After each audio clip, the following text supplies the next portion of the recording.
Hey guys, so welcome to our September Masters series. I have been waiting for this one all year long, and I know I say that every month, but this time it's definitely true.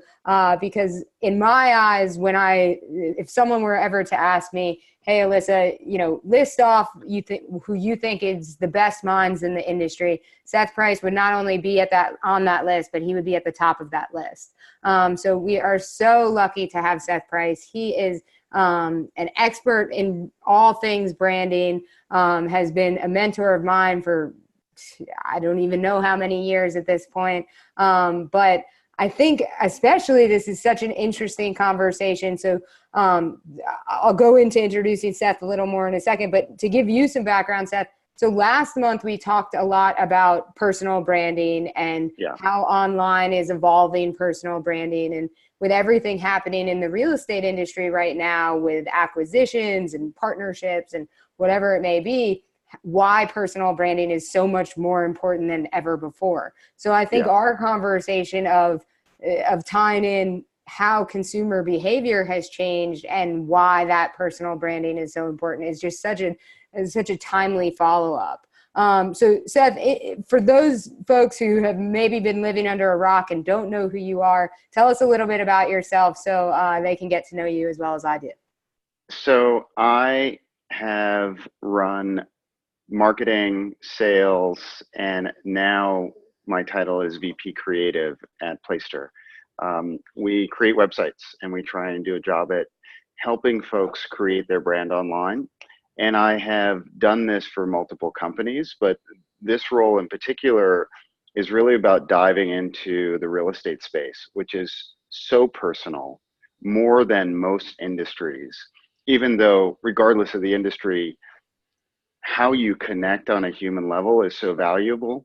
But today, in the world that we live in, the digital space has just transformed how consumers find us, how consumers create trust or validate trust that they may or may not have with us, and it has changed the game.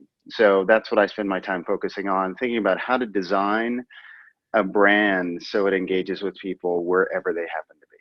Absolutely. So that's so interesting to me. And I think, without kind of going too far down the rabbit hole, I think agents in general have this fear, and there's this talk of, will the role of the real estate agent exist in 5, 10, 15, however many years?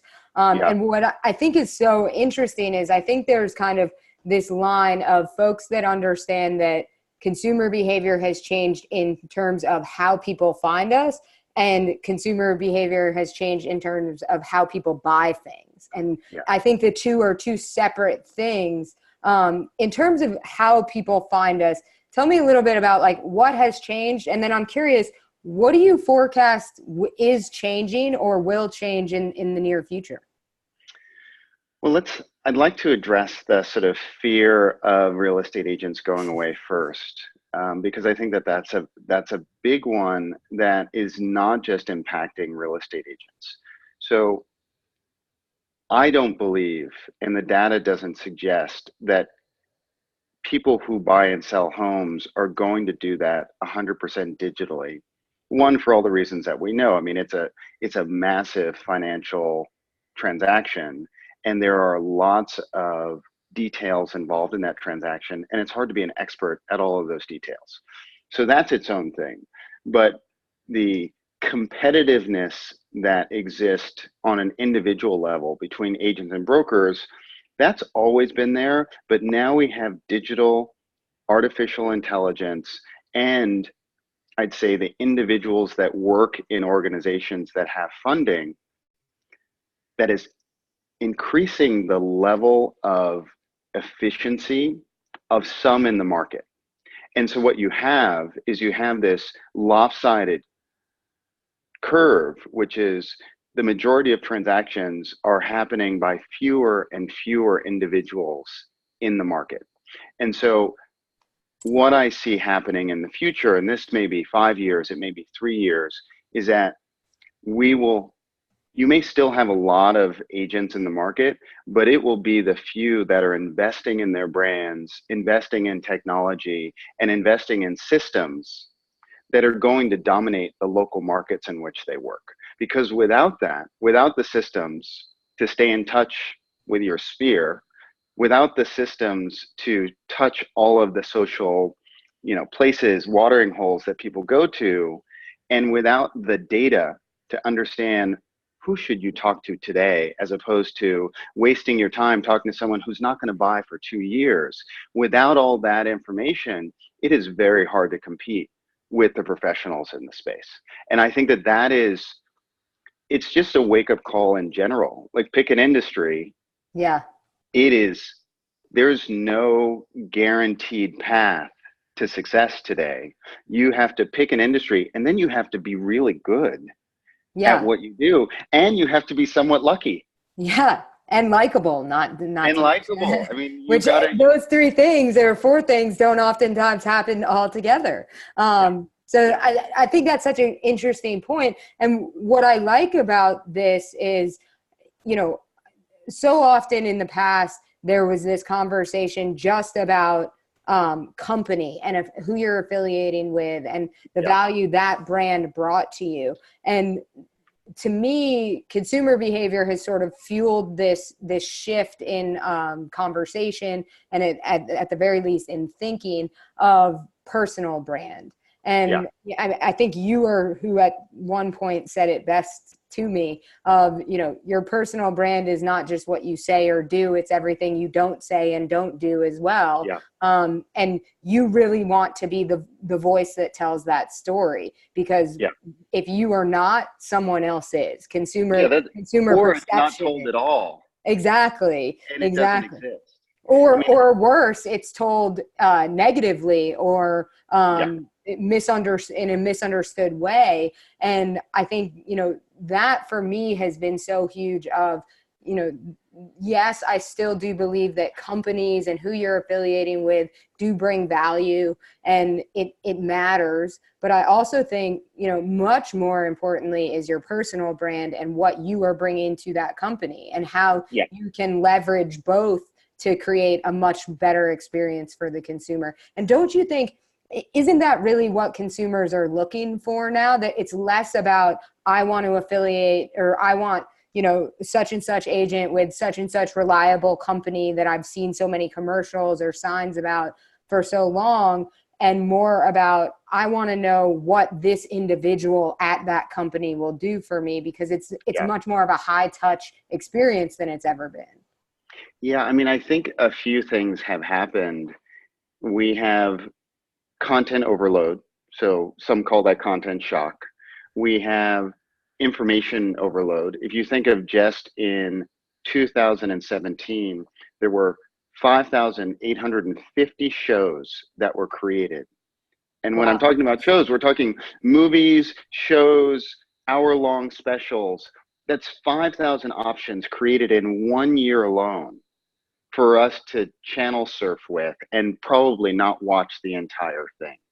So as individuals, two things have happened at the same time. One, we have unlimited choice, which is great. We get to choose anything. But the problem with unlimited choice is we don't know what's valuable.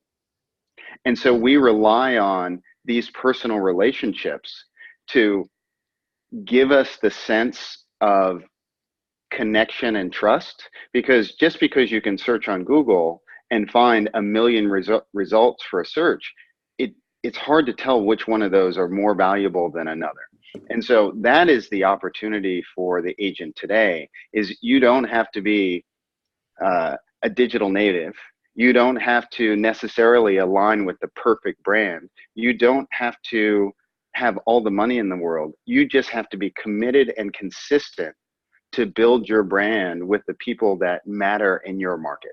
That is the only thing you have to focus on. And then as you scale, you just have to be really good at creating the systems so you can scale. Because otherwise you play this game of whack-a-mole where you're really good on Facebook for some period of time, or you're really good with email, or you're really good with, client follow-up after the close, and you bring gifts and you bake pies and you do whatever. And then when you switch to the next activity, those things all go. Well, yeah, I mean, that's why the constant real estate graph is, I'm doing great, I have no clients. I'm doing great, I'm I doing have great. no clients. Exactly. And I really believe that is like, it's all about systemizing these processes. So how can you stay consistent when you get busy too?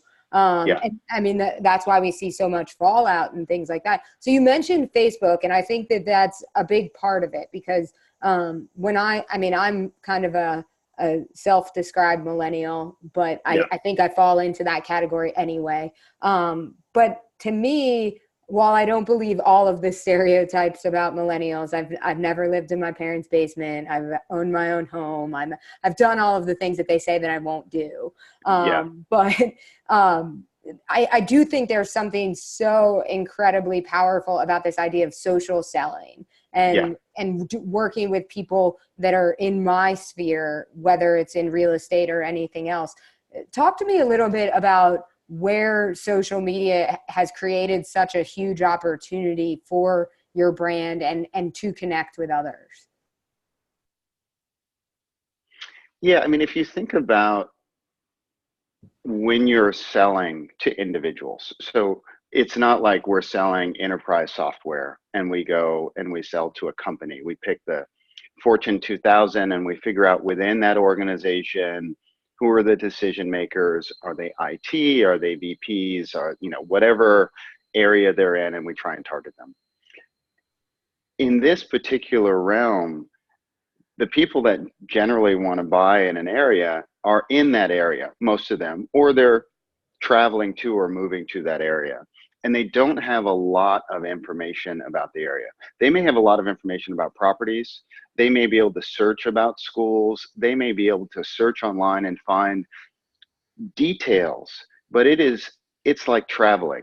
You can research to the cows come home, but when you land in a foreign country, in a town you've never been in, you really want someone to hold your hand instead of go, hey, don't go in that neighborhood. The best restaurants are over here. And there's this Yeah, beach you should go to. That's what real estate presents, is this opportunity to be that guide. And what's happened with digital is you can identify the people in your realm that are looking to buy or sell, and you can create connection without having to take them to coffee. And while coffee's great, you just can't scale that. You probably right, can't schedule coffee with 10 people a day. It right. would just be very difficult because they're as busy as you are. But on social, there are all these indications that it's almost like a hot potato. Someone shows up in your realm on social and they start to have some activity, whether they're sharing information. You have an opportunity either to respond and continue that conversation or to spark conversation. And that's Absolutely. where social is super valuable, because nothing has changed since Dale Carnegie wrote his book, How to Win Friends and Influence People, 75 years ago, which is we like to do business with people that we know, like, and trust. Mm-hmm. Now we have the tools of social to either further that knowing, liking, and trusting, or basically nip it in the bud and prove to other people that, one, we may not be trustworthy, or Yeah, two, we don't really connect with them, or three, we're really not someone they want to do business with. And absolutely. so it's a double-edged sword, but if done well, you can leverage lots of relationships from the privacy of your own home. And then when you meet them in person, they feel like they've met you already Yeah, and they already like you. So it's no longer an interview. It's a hug or a like, oh, I'm so glad we get to meet now. yeah. That is the power of social. Yeah, I mean, I always liken it to my relationship with somebody like you. I mean, we met Yeah, very briefly first, and you and I are, you're a dear friend of mine, but I probably haven't seen you in 6 months to a year, and that's it right. might be another 6 months before I see you again. And Yeah, not to mention, you made such a good point about coffee, of just the day-to-day hustle and bustle of everyone's life. It would be ages before I might be able to schedule an appointment where you and I could go grab lunch or something like yeah, that. But we're able to do this on video from wherever you might be in the world. I don't yeah, need to be home or in the office or wherever I am to do it. And so I think that's really the opportunity that we're making. And, you're so right that we're furthering our relationships when we do it this way as yeah, well, where we just were missing that opportunity almost completely as real estate agents before. The other thing that I wanted to follow up on that I think you made such a good point about is, a lot of real estate agents think about data and think about it as, MLS data or, whatever property data. And I think the data conversation is so much more powerful than that data. Because it's talking about consumer behavior, it's talking about relationship data, it's talking about all of these other things that really play into people's decisions to buy or sell a home and people's decision as for who they're going to work with. So what are things that the average agent can do? You're right, these big companies are collecting massive amounts of data. What can the average agent do to try and make the most of that data? Are there products out there? Are there suggestions that you have of things they should track? So I'd say I'll start on the simplest level and then work up in complexity. Okay. On the simplest level, it's making the list. There's two lists that I like to make, or this is how I like to segment it. Who are the 20 people in your realm that would bend over backwards to refer you, to work with you again, to coach you, to connect you, to do whatever it is for you to be successful? Who are those 20 people? And literally just write them on the list. You could use Excel, you could use Google Sheets, you could use some fancy tool, you could use a CRM. Does not matter. What matters is that you make that list, and you could call them up at 10 o'clock at night and they would take your phone call and be happy to talk to you, and they would meet you for coffee. That's that list. The next list of, if you've been in business, you probably have some sides under your belt. You've helped people buy and sell homes, and there's some portion of that list that are super fans. They loved you when you did the transaction. They loved the gift that you gave. They gave you a hug, and it was awesome. Make that list, anywhere from 20 to 50 folks. That's your core list of people that you need to nurture. Mm-hmm. Now, there's two things you do when you're using data. One is, really good data systems tell you who to respond to and how often. Now, you as an individual can sort of guess if someone's in your close sphere and you miss their birthday, you missed an opportunity and they're going to remember that. Like right. If it's a really close friend, if it's your brother, if it's like someone that you're just so tight and you don't call them on the birthday, they're going to think that you're a jerk. So you can do this data by yourself without a tool. It's just sort of bucketing people and then deciding how you're going to interact with them.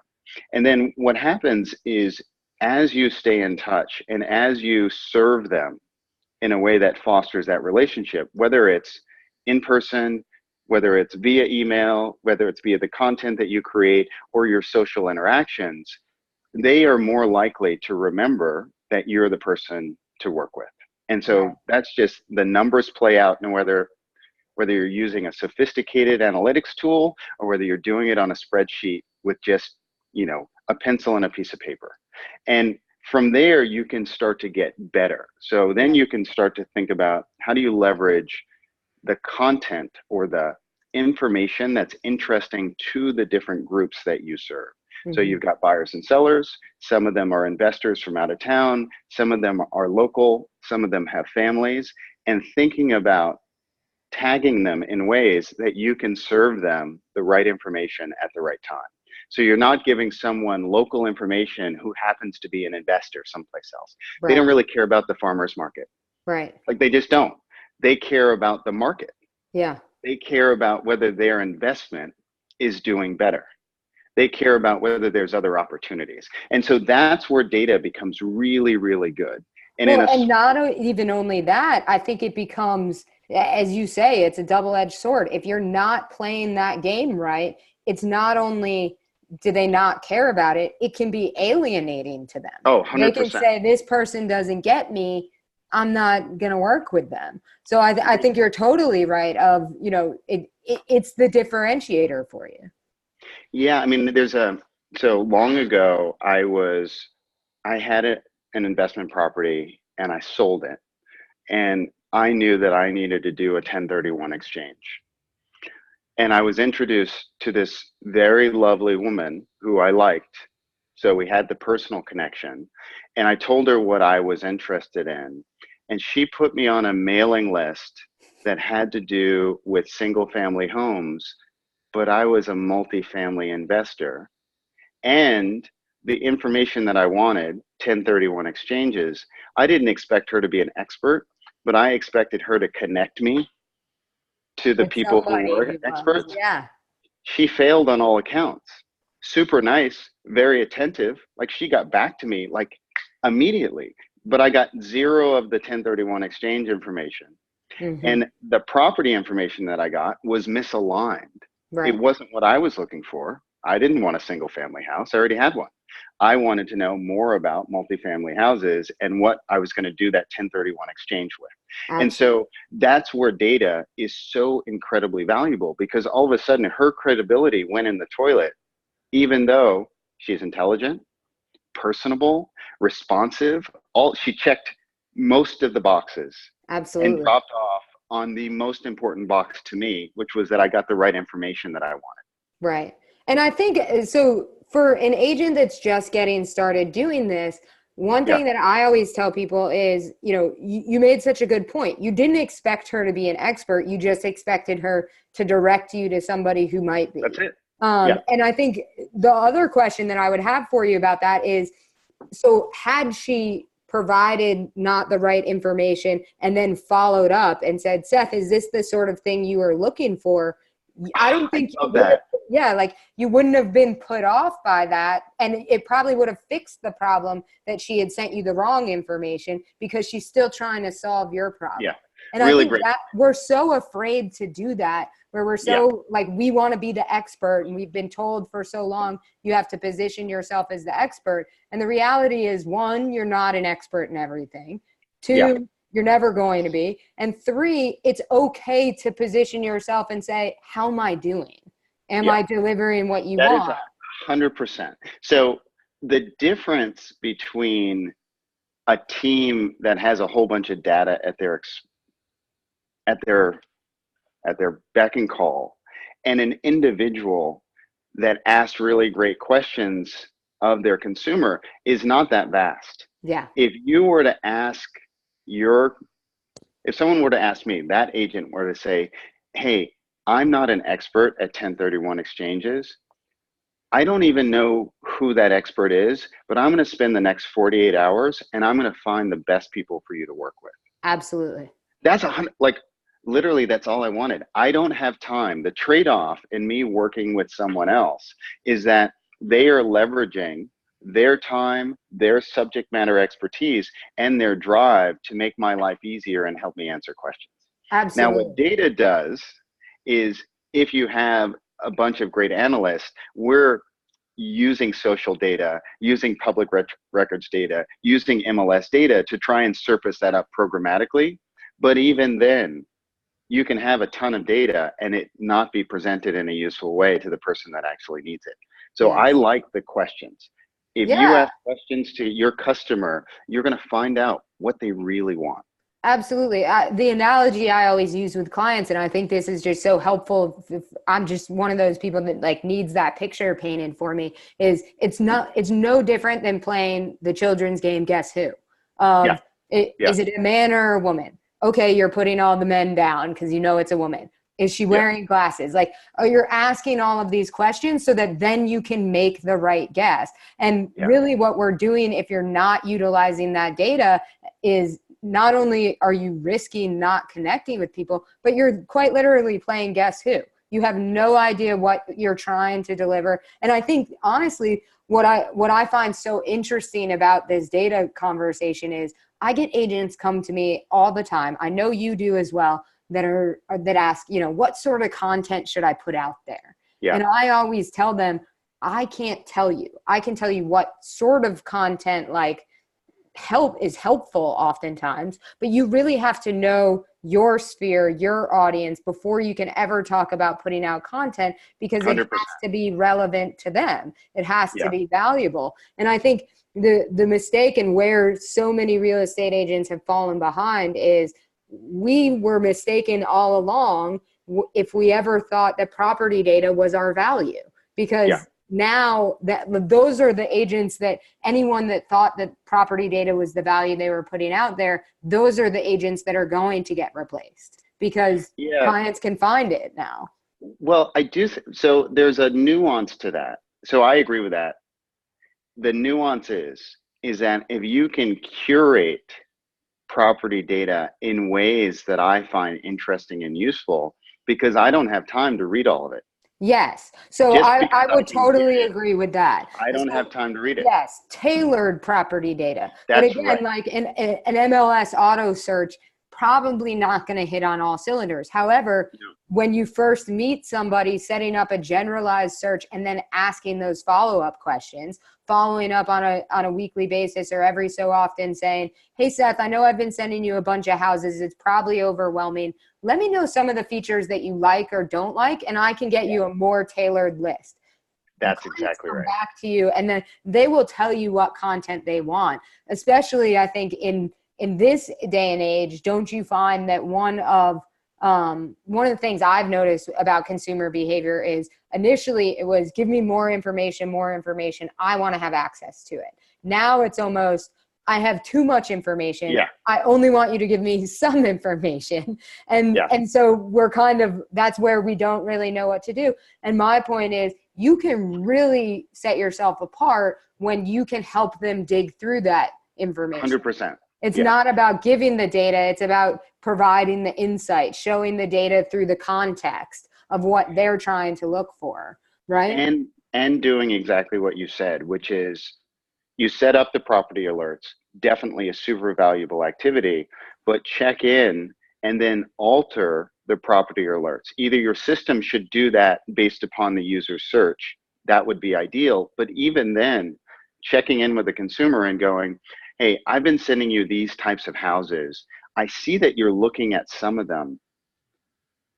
Do we have the right criteria? Like, are we looking in the right areas at the right types of houses at the right price point? Or is this just a waste of time? Yeah. Like, and if you're striking out there, what I oftentimes even say to folks is, if you look at some of these auto emails, you could get 50, 100 results at one time. Do the work for them. Pull out one that you think is hitting on the criteria that they gave you, and just send you that one and say, hey, Seth, I saw this house pop up on your search. It looked like it hit on a lot of the criteria that we discussed. What do you think? When you can just look at it through that lens and then have them answer the questions in that way, it's a different conversation than saying, look through these 50 houses, tell me what you like and don't like. It gets overwhelming, and you also don't order those houses. So, the first 5 may not hit on it, and they may lose interest at that point. So I love that point. Let's go back to the content piece, because I think I can answer that. The key to creating at least the direction of the right content to create is assuming that you've been in business for some period of time. Mm-hmm. If you're starting out, we can address that separately. But if you've been in business for some period of time, you have had buyers and sellers, depending on your market and who you focus on. And they ask you questions on a regular basis. Some of them seem very stupid or simple to you because you know a lot about stuff. Mm-hmm. But if you can ask questions on a regular basis, you just create a list of what those are. Put 25 of them down. Just brainstorm, get some wine, sit down with your assistant or your friend that's also in the industry. It's okay to brainstorm with competitors. Please do. Put them on. Please do. Get a bunch of sticky notes and then force order the questions that are asked the most. Put those at the top of the list, and the ones that are asked the least, put those at the bottom. And you start by creating the best resource that you can for the questions that are asked the most. That's where you start with your list. And then what you do as you're creating this and sending it out, you actually go back to what we talked about before, is you talk to the people that you're sending this information to. and you ask them, hey, I sent you this information. I'll go back to 1031 exchanges. Did it answer all your questions? Mm-hmm. Or did you find yourself needing to search for more information? And then the thing about asking questions is you have to ask it in threes. And what I mean by that is, like, you need to double click. So if someone says, yeah, I did a little searching, but it was a really good piece that you sent me, you can't just like nod your head and then walk away. Right. The next question is, where did you search? And What what were you else did looking you for? find? Yeah, Yeah. what else did you find? And the last question is, what are you still looking for Mm-hmm. to answer in this thing? And then you take that back and you re-alter that same piece of content that you created to make it better, because it's a living document. Right. It's what it's acting as is your emissary out in the world. It is the best representation of your intelligence and your expertise when you can't be there to spoon feed it to someone. So you've got to give them this thing.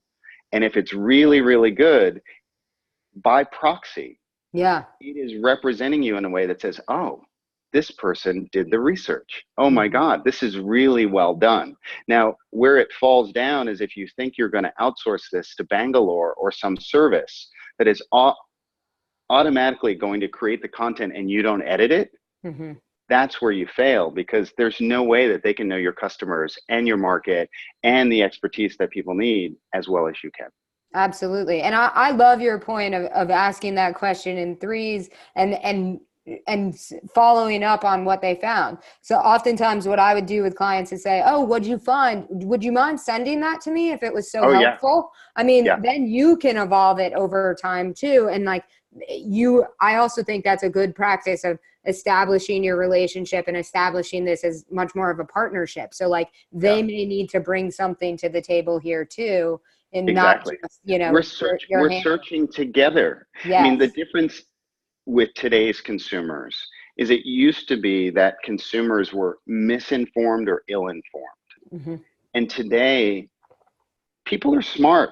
I mean, you have a lot of very intelligent people. They all have these same digital devices. They all have access to, that 7-letter thing that they can type in called Google, and they can search for anything like we can. Mm-hmm. And so if you create the scenario where you have to pretend to know everything, yet we have this infinite database in which we can search, there's a lie in that. Yeah. But if you create a scenario where we're talking about this and collaboratively going after it, and I could go to you and go, what did you find? What were some of the best resources for you to look at properties, opposed to pretending that your site, while still useful, is the only resource they're ever going to look at? Like Right. that's just not true. But if we talk about it together, I can go, oh, you want to use Zillow for search? Good on you. Have you tried Redfin? Good on you. I'll do property alerts on my system as well, so we can cross-reference and make sure we don't miss anything. That's Absolutely. the collaborative approach, as opposed to putting your head in the sand and thinking, well, I only want them to read my content and I only want them to see my site. That's just not going to happen. Yeah, I mean, I think that's such a good point. Like even the best sites, I've seen some fantastic real estate sites that have great resources and probably do have the content I'm looking for. But Yeah. if I'm sitting on my couch on a Friday night talking to my wife about, something about the home buying process, and I have a question in my mind, I'm picking my cell phone up and I'm Exactly. typing it in, and Yeah. literally my answer is coming from the first results in Google versus I'm not typing in my real estate agent's site. Like it's great when you're sending me, utility information or something like that to have it streamlined on your site, but I'm not searching, for all my answers on your site. So I think that's such a good point of what we're looking at content wise and what people would find valuable content wise. Can I talk about, yeah, please. can I talk about something? One of the things, which is why my role has changed, is I've realized that I've been a huge proponent of creating content. I still think it's incredibly valuable. But what has happened with attention spans is they have been reduced, and we make micro decisions of value. And so part of my current focus and the focus in our company is to figure out how can we create elegant digital experiences via the website. So when someone touches it, I don't know if you've ever been to a website and some when you scroll, they're just really clunky, and some when you do it, they're just elegant. It Yes. feels like it was really well designed. Now, as an agent and as a consumer, the consumer looks at that and makes an immediate decision going, oh, there's some thought here. They Mm-hmm. may not even say those words, but there's trust that's built because of the design decisions that are created. An example would be, But hey, you can, and someone like you or I too may make that decision, not just, oh, there's thought here, but a poorly designed site, somebody that cares about that design. I know you're enough like me that what we would do is we would hit the back button and go to the next result on Google. I'm not even 100%. going to scroll through your site that's really clunky because it's not a good experience. So Yeah, that's and a really good point. that's the point that I want. So let's say you created the best blog post for those top 15 questions that everyone asked you. But if it's presented in a form, the typography is wrong, the colors are wrong, the way that the spacing is wrong, the site doesn't present it properly on an iPad or an Amazon Fire or whatever device you're looking at, you lost me. Mm-hmm. You did 90% of the work in creating the content, but the last part, it's like creating a birthday party and showing up and not bringing the cake. It's like Yes. you did all of it, but then like the thing that should make it special is not there to keep me engaged Yes. throughout the entire process. And that is where I've decided to focus a lot of my energy on. How do you create those experiences? So when someone is filling out a form on your site, or someone is searching for properties or signing up for property alerts, it's a pleasurable experience that doesn't take them any time out of their day-to-day, and it works differently depending on the device that you're using. So Yeah. on a mobile phone, you should be able to swipe left and right because that's where your thumb is. Mm-hmm. Now on a tablet, you don't swipe left and right because that's not how you hold a tablet. And on your desktop, you should be able to use keys to like arrow up and down and left and right. Yeah. Those are simple things, but if you're not thinking about those, you miss out on the opportunity to have the right experience in the right form factor for the right person at the right time. Absolutely. Absolutely. No, I love that point because, you guys, if you're curious more about what Seth's talking about in terms of micro moments, Google actually has done a whole study on this. I think they have a department at Google about They micro do. moments now. Yeah. And I really encourage you to search it and talk about it and learn more about it because it's all about how people are making decisions and Yeah. really it's fascinating. I saw a presentation on it a few years ago and I was immediately captivated by it because you never really think about it in the day to day, but these micro moments are so powerful. And what I love, and this kind of follow-ups is part of my next question, is like there's so much noise out there. You have to have those micro moments because people don't have enough time to make a long thought out decision on are they staying or are they going in this moment.